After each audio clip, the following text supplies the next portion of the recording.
frappé, c'est que vous avez tenu chacune et chacun une position en disant que des choix ont été faits dans la prise en compte des patients. C'est une analyse, une position, voire une accusation extrêmement grave qui est contestée au plan médical, où on nous dit que tout le monde a été accueilli.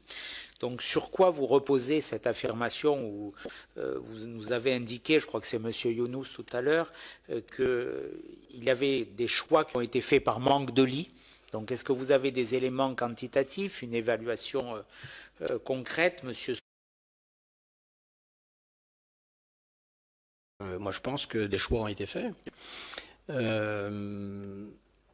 Et particulièrement sur les EHPAD dont on parle. Je crois qu'il y a un décret qui est sorti, au-delà de la note ministérielle, il y a un décret du 28 mars, décret 2020-360, complétant le décret 2020-293 du 23 mars 2020, prescrivant les mesures générales nécessaires pour faire face à l'épidémie de Covid-19 dans le cadre de l'état d'urgence sanitaire. Il est appelé décret Rivotril.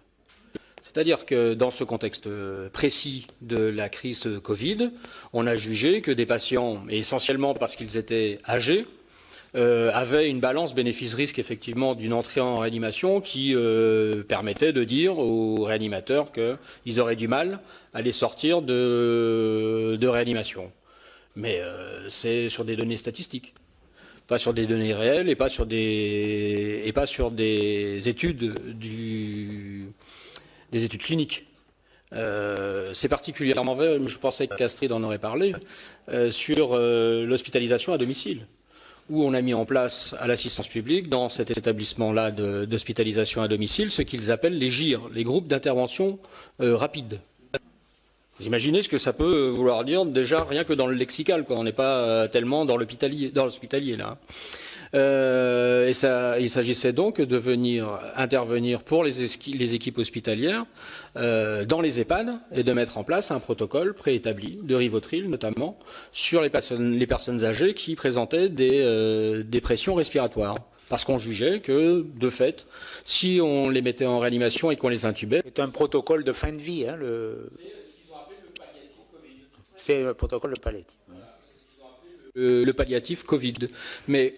moi, le témoignage que je voudrais apporter, c'est le témoignage de mes collègues qui ont vécu ça et qui se sont retrouvés dans les EHPAD à mettre en place ce protocole-là sans avoir le médecin de l'EHPAD avec eux et sans avoir le médecin de l'HAD avec eux.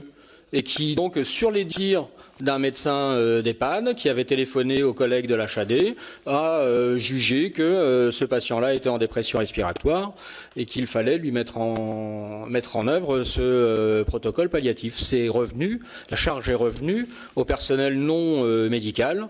Et c'est particulièrement lourd, et on n'est pas formé à ça. C'est quelque chose qui doit être partagé collectivement, et on ne doit pas découvrir les tableaux cliniques devant le fait accompli quand on arrivait dans ces établissements. C'est particulièrement dur, et ça reste encore très ancré dans les têtes, et les collègues ont du mal à s'en sortir, parce que quand bien même il s'avérerait qu'effectivement ils auraient eu des difficultés à s'en sortir de la réanimation, il y a le sentiment de ne pas avoir donné toutes les chances. Excusez-moi, mais j'aimerais qu'on approfondisse parce que ce que vous dites est extrêmement grave. Hein, c'est un point qui concerne des milliers de vies humaines. Vous nous dites que dans ces protocoles, aucun médecin n'est intervenu sauf au téléphone. De façon concrète, dans un EHPAD, il y a un médecin coordonnateur qui, lui, a dû voir le patient. Donc il a saisi le SAMU, l'hôpital, l'HAD. Il y a un refus, il y a une non prise en charge par l'HAD, par l'hôpital. Et la mise en place du protocole, comment chronologiquement tout ça s'articule-t-il? Vous dites qu'il n'y a pas d'intervention du médecin. Vraisemblablement, hein, moi j'y travaille pas en HAD, hein, donc c'est sur des témoignages qui me sont remontés. Le médecin de l'HAD avait visiblement visité le patient, avait jugé que son état était grave, que la maladie Covid avait et développait sa forme grave. Il était en détresse respiratoire et il a appelé le collègue de l'HAD pour une prise en charge palliative du Covid-19 sur ce patient-là. Le collègue de l'HAD a dépêché une équipe sur l'EHPAD pour la mise en place du protocole, qui consiste en l'injection par un infuseur de Rivotril, notamment. C'est une équipe d'infirmiers.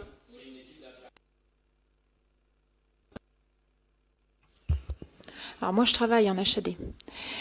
Donc je ne suis pas infirmière, je suis sage-femme. Donc j'ai vu des patientes Covid, mais qui étaient plutôt en forme, on va dire. Oui, ce que dit le collègue est vrai. A été mis en place en catastrophe une organisation ad hoc de prise en charge de patients en soins, en fin de vie, dans les mois là, de l'épidémie, au regard du nombre de patients, personnes âgées qui étaient malades, mais selon un circuit qui était un circuit que jusqu'à maintenant nous n'avions pas imaginé. C'est-à-dire que précédemment, en HAD, c'est de l'hospitalisation à domicile. Ça suit quand même un circuit, l'hospitalisation, quoi qu'il arrive, qu'elle soit à domicile ou qu'elle soit dans un établissement. Il faut quand même qu'un médecin voie un patient, que l'entrée soit préparée, que toutes les prescriptions soient là, qu'on ait un dossier, qu'on ait un accord, qu'on ait du patient ou de la famille, etc., etc. Là a été mis des groupes d'intervention rapide en place. Comment je pourrais dire? C'est au niveau de la PHP? Ou dans d'autres régions que la PHP? Enfin, c'est spécifique à la PHP? Les groupes, les GIR, là? Non, le GIR, tel que ça a été écrit, le groupe d'intervention rapide, je pense que c'est l'HAD de la PHP. Oui, oui, tout. Mais au-delà de ça, je veux dire... les 15 000 morts dans les EHPAD, ils n'ont pas tous eu lieu en Île-de-France, hein, donc c'est valable ailleurs aussi. Et donc, ce qui s'est passé, c'est qu'on a eu des entrées en hospitalisation à domicile. Alors déjà, selon des protocoles, il a tout à fait raison, qui n'étaient pas les protocoles habituels de soins palliatifs. D'habitude, c'est des pousse-seringues, d'habitude, c'est des médicaments. Là, c'était des protocoles période Covid, c'était du matériel Covid, c'est-à-dire les infuseurs, qui ne sont pas exactement comme les pousse-seringues pour lesquels les débits sont beaucoup plus précis. Et au-delà de ça, des entrées parfois la nuit. Parfois, c'était l'infirmière ou l'aide-soignante de l'EHPAD de garde de nuit qui téléphonait dans certaines EHPAD. Nous, on a des photos. Dans certaines EHPAD, il y avait sur la porte collé le numéro de téléphone de l'HAD directement. Donc, il y a bien sûr un médecin d'astreinte en HAD. Les prescriptions étaient faites par le médecin, évidemment.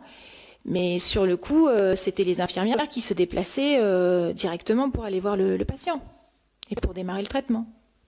Enfin, le traitement. C'était pas un traitement.